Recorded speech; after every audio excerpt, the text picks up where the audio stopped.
Age రేషియోలో చేస్తారా? Age ratio ఉంటుంది sir, depends upon age, mostly age ratio. ఒక నియోజకవర్గానికి ఎంతమందిని చేస్తారు? 2.5 లక్షల మంది అనుకోండి సార్. ఇక్కడ 2 ఆస్పెక్ట్స్ సార్, మీకు డే 1 చాలా ఇంటర్వ్యూలో చెప్పినాను.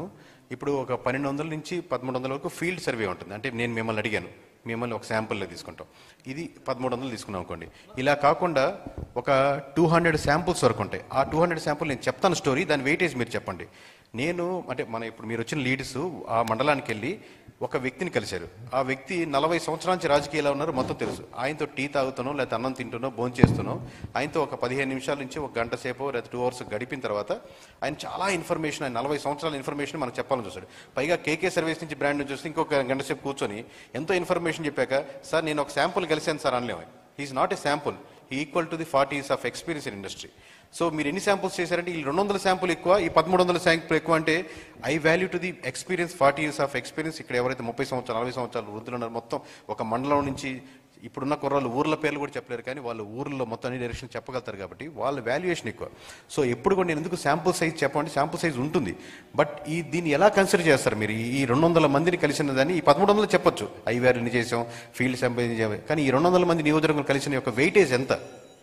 200 అనేది నెంబర్ తక్కువ, 2000, 20,000. అందుకని ఆ వెయిటేజ్ నేను చెప్పాను సార్. ఇప్పుడు కేకే గారు, మీ పారావిల్ వెబ్సైట్ తరపు నుంచి ఏమైనా మార్పులు వస్తాయా? ఎందుకంటే ఇప్పుడు 1 year అవుతుంది, కూటమి ప్రభుత్వం అధికారంలోకి వచ్చి 1 year అవుతుంది. ఇప్పుడు ప్రతి నియోజకవర్గంలో ఎమ్మెల్యేసు, కొంతమంది ఎమ్మెల్యేసు గెలిచిన తర్వాత వర్క్ చేయరు, కొంతమంది ఎమ్మెల్యేలు గెలిచిన తర్వాత వర్క్ చేస్తారు. వాళ్ళ డేటా కూడా దాంట్లో అప్లోడ్ చేస్తారా? వాళ్ళు గెలిచారా, వాళ్ళు ఓడారా, అది కాదండి, వాళ్ళకి వర్క్ చేశారా లేదా అంటే ఇప్పుడు మీరు అసలు నేను చెప్తాను సార్. నియోజకవర్గ సెంట్రిక్ గా తీసుకున్నప్పుడు అతను వైఎస్ఆర్సీపీ ఎమ్మెల్యేనా, టీడీపీ ఎమ్మెల్యేనా, మీకు నన్ను దాదాపుగా మీడియా వాళ్ళే నేను ఈ పొజిషన్లో ఉన్నాను, దాదాపుగా 10 సంవత్సరాల నుంచి నన్ను మీరు అబ్జర్వ్ చేస్తున్నారు.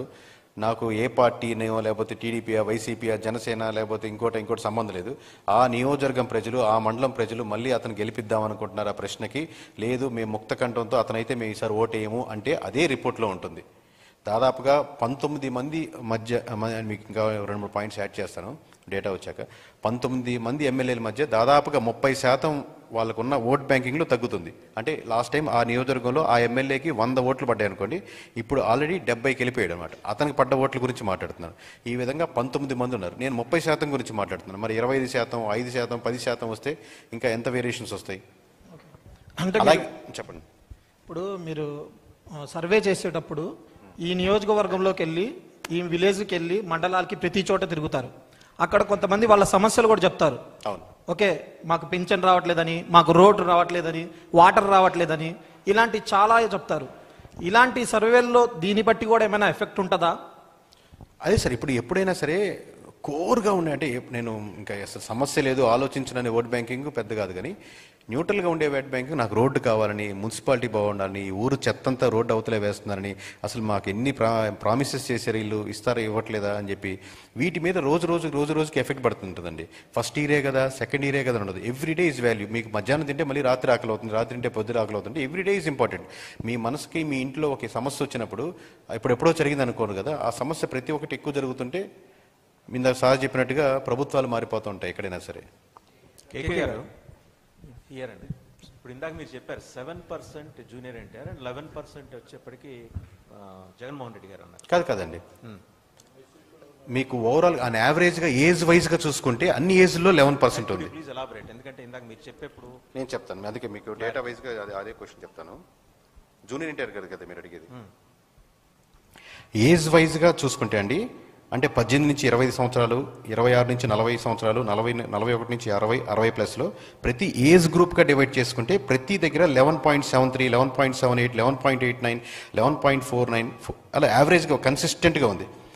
అలా కాకుండా కూటమి వరకే తీసుకున్నాం అనుకోండి, కూటమికి ఓట్లు వేసిన, లాస్ట్ టైం కూటమి ఓట్లు వేసిన వాళ్ళు కూటమి తరపున నాయకుడు ఎవరు కావాలి అని కోరుకుంటున్న దానికి 7.72% మంది జూనియర్ ఎన్టీఆర్ కావాలని కోరుకుంటున్నారు.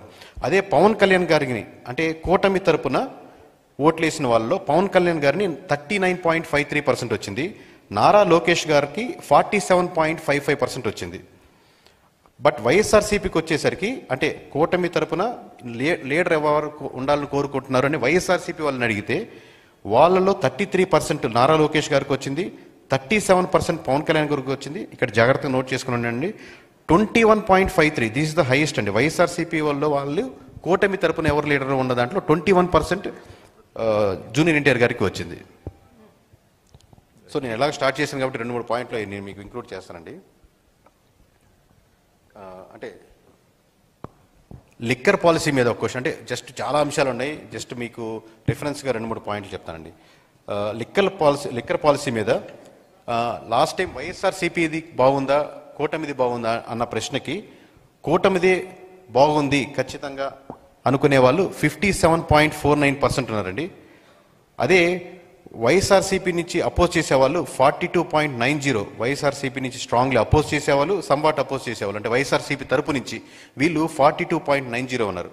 ఇక్కడ లిక్కర్లో 2 రకాలు ఉన్నాయండి. లిక్కర్ పాలసీని సపోర్ట్ చేసే వాళ్ళు ఎక్కువ ఉన్నారు. పాలసీ సపోర్ట్ చేశాక లిక్కర్ షాప్స్ వచ్చాక ఎంటైర్ ఆంధ్రప్రదేశ్లో లిక్కర్ షాప్స్ నడుపుతున్న మీరు ఎవరితో అయినా మాట్లాడుతుంది, they are not at all satisfied. Entire liquor shops నడిపేవాళ్ళు, at the same time liquor shops ముందుగా నడుస్తున్న వాళ్ళు బెల్ట్ షాప్స్గా ఊళ్ళో నడుస్తున్నారు. ఎందుకంటే ఒక షాప్ నుంచి 3 షాప్స్గా ఉన్నప్పుడు ప్రజలు ఆల్సో నాట్ సాటిస్ఫైడ్ బికాస్ ఎక్కువ షాప్స్ పెరిగినాయి, ఎక్కువ బెల్ట్ షాప్స్ పెరిగినాయి. మీరు కాంట్రాడిక్టరీ పాయింట్ చూడండి. ఇక్కడ మీకు లిక్కర్ పాలసీ మీద వచ్చినప్పుడు కూటమి has got more percentage, but liquor shops వచ్చాక people are becoming negative on that process. So Jagan garu అసెంబ్లీకి వెళ్ళాలా వద్దా అన్న ప్రశ్నకి కూటమి నుంచి 63.67% ఖచ్చితంగా వెళ్ళాలి అన్న వాళ్ళు ఉన్నారండి కూటమి తరపు నుంచి. అలాగే వైఎస్ఆర్సీపీ నుంచి 65.84%, 65.84% పీపుల్ ఆర్ జగన్మోహన్ రెడ్డి గారు ఖచ్చితంగా అసెంబ్లీకి వెళ్ళాలి అని కోరుకునే వాళ్ళు 66% వరకు ఉన్నారండి. అదే జనసేన నుంచి అయితే, అంటే కేవలం ఇప్పుడు మీరు చెప్పింది కూటమి నుంచి అన్నాను కదా, కేవలం జనసేన నుంచి చూసుకుంటే 36% వద్దు, అపోజిషన్ లీడర్ స్టేటస్ లేకుండా మీరు వెళ్ళకూడదు అని జగన్మోహన్ రెడ్డి గారికి చెప్పేవాళ్ళు 36.67% ఉన్నారండి. జగన్మోహన్ రెడ్డి గారు అసెంబ్లీకి వెళ్ళాలా ఉండకూడదు అనే దాని ప్రశ్నకి.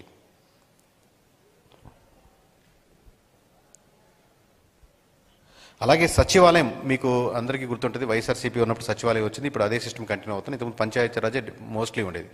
సో పంచాయతీరాజ్ వర్సెస్ సచివాలయంలో కూటమి పీపుల్ ఆర్ సపోర్టింగ్ 59, అంటే కూటమి అంటే టీడీపీ జనసేన బీజేపీ కలిపి ఆ పర్సన్స్కి ఓట్లు వేసిన సెక్షన్స్లో 59.15% సచివాలయాన్ని సపోర్ట్ చేస్తున్నారండి. పంచాయతీరాజే బాగుంది సచివాలయం కంటే అనేవాళ్ళు 24.15% మాత్రమే ఉన్నారు. అలాగే వైఎస్ఆర్సీపీకి 68.23% సచివాలయం కాన్సెప్ట్ బాగుంది అనేవాళ్ళు ఎక్కువ ఉన్నారండి.